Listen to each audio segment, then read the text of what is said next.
ช่วงมาដល់តាក់ទងទៅនឹងមុខងារសុវត្ថិភាពក៏ដូចជាមុខងារជំនួយដល់ការបើកបរក៏មានច្រើនដែរបងប្អូនទាំងគ្នាអញ្ចឹងជាក់ស្ដែងហ្មងក៏មាននិយាយទៅមុខងារដែលចាំបាច់គឺមានសម្រាប់រថយន្តនេះតែម្ដងទីមួយគឺតាក់ទងទៅនឹងកាមេរ៉ាប្រភេទ540 degree មើលធ្លុះដល់បាតឡានមានរេបត់តាមចកូតអីបានទៀតផងដែរមុំនៃការបត់អញ្ចឹងងាយស្រួលសម្រាប់ការប្រើប្រាស់ក៏ដូចជាបាទ sensor ក៏មានផងដែរសម្រាប់បងប្អូនទាំងគ្នាក្នុងការចេញចូលចំណតដែលមានសុវត្ថិភាពខ្ពស់ហើយជាក់ស្ដែងហ្មងណាមុខងារ Adaptive Cruise Control មុខងារកំណត់ល្បឿនបើកបរតាមរថយន្តនៅផ្នែកខាងមុខថែមថយល្បឿនទៅតាមល្បឿនដែលយើងបានកំណត់ហើយទៅតាមរថយន្តដែលនៅខាងមុខរបស់យើងហើយក៏ដូចជាមុខងារចាកកន្លងបាទ Frank Auto មានទាំងអស់តែម្ដងមុខងារ Blind Spot មុខងារ Rear Cross Traffic Alert ពងសុវត្ថិភាពមកជុំរថយន្តប្រព័ន្ធ Frank សំខាន់ដែលមានដូចជា TSC ABS EBD សម្រាប់ការដឹកធ្ងន់ប្រព័ន្ធជំនួយ Frank BA ហើយប្រព័ន្ធនៅពេលដែលយើងបត់កាច់កោងខ្លាំងអីហ្នឹងគឺក៏មានផងដែរជាមួយនឹង Anti Rolling Program ប្រព័ន្ធជំនួយដល់ពេលឡើងចំណោតនិងចុះចំណោតប្រព័ន្ធចាប់ Frank បន្ទាន់ដោយស្វ័យប្រវត្តិប្រព័ន្ធកំណត់ល្បឿនបើកបរតាមរថយន្តនៅផ្នែកខាងមុខ Adaptive Cruise Control ប្រព័ន្ធរក្សារថយន្តឲ្យស្ថិតនៅកន្លងដែលត្រឹមត្រូវប្រព័ន្ធផ្ដល់ដំណឹងនៅពេលដែលយើងចាក់ពីកន្លងប្រព័ន្ធផ្លាស់ប្ដូរកន្លងដោយមានសុវត្ថិភាពប្រព័ន្ធផ្ដល់សញ្ញាអាសន្ននៅពេលដែលយើងចេញពីចំណតប្រព័ន្ធចាប់ស្លាកសញ្ញាចរាចរណ៍ប្រព័ន្ធផ្ដល់សញ្ញានៅផ្នែកចំហៀង Blind Spot Detection រួមជាមួយនឹងប្រព័ន្ធជំនួយនៅពេលដែលយើងបើកបរផ្លូវ Highway ផងដែរដែលយើងហៅថា Highway Assist និយាយជារួមមកណាគឺមានមួយចប់សម្រាប់បងប្អូនទាំងគ្នាយកទៅប្រើប្រាស់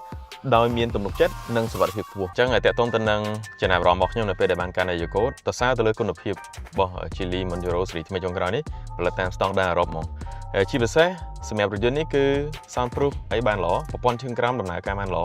ផ្នែកខាងមុខគេប្រើប្រភេទ MagPassion ផ្នែកខាងក្រោយគេប្រើប្រភេទ Multilink សន្ទុះល្បឿនជាន់បានហ្មងដោយសារ Drive Mode មានច្រើនបំពេញលើការប្រើប្រាស់បានគ្រប់តម្រូវការតែម្ដងបងប្អូនគ្នាហើយជាពិសេសតាក់ទងទៅនឹងថាមពលកម្លាំងម៉ាស៊ីនគឺ 2.0 អាចផលិតថាមពលកម្លាំងបាន 238 HP កម្លាំងរមុលគឺ 350 Nm ប្រអប់លេខគៀម8វគ្គស្វ័យប្រវត្តិប្រើបានមកឆ្ងាញ់ហ្មងបងប្អូនហើយនៅពេលដែលយើងសញ្ញោបត់ឆ្វេងឬស្ដាំ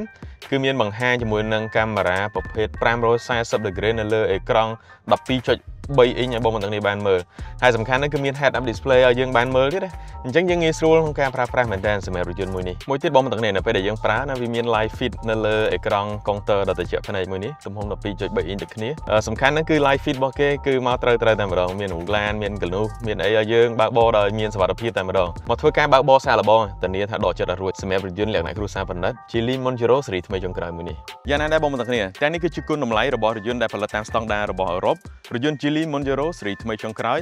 ដែលត្រូវបាននាំចូលនិងចែកចាយផ្ដាច់មុខដោយ Geely Cambodia ហើយរាល់ការទិញរថយន្តពី Geely Cambodia បងប្អូនទាំងគ្នានឹងទទួលបានការធានារយៈពេល5ឆ្នាំឬ 150,000 គីឡូម៉ែត្រផងដែរកន្លែងនេះគឺជាទំនុកចិត្តលើការប្រើប្រាស់ដោយមានសេចក្តីសុខផ្លូវចិត្តសម្រាប់ព័ត៌មានបន្ថែមបងប្អូនទាំងគ្នាអាចតាក់ទងបានទៅកាន់ Geely Cambodia ឬតាមរយៈលេខទូរស័ព្ទដែលខ្ញុំនឹងដាក់នៅក្នុងវីដេអូមួយនេះផងដែរអរគុណបងប្អូនទាំងគ្នាសម្រាប់ការតាមដានទស្សនាវីដេអូមួយនេះតាំងពីដើមរហូតដល់ចប់កុំភ្លេចមកធ្វើការកាន់ដៃចង្កូតបើកបរសាកល្បងដើម្បីទទួលបាននូវបទពិសោធន៍ពិតពីរថយន្តដែលផលិតតាមស្តង់ដាររបស់អឺរ៉ុប Geely Monjaro ស៊េរីថ្មីចុងក្រោយ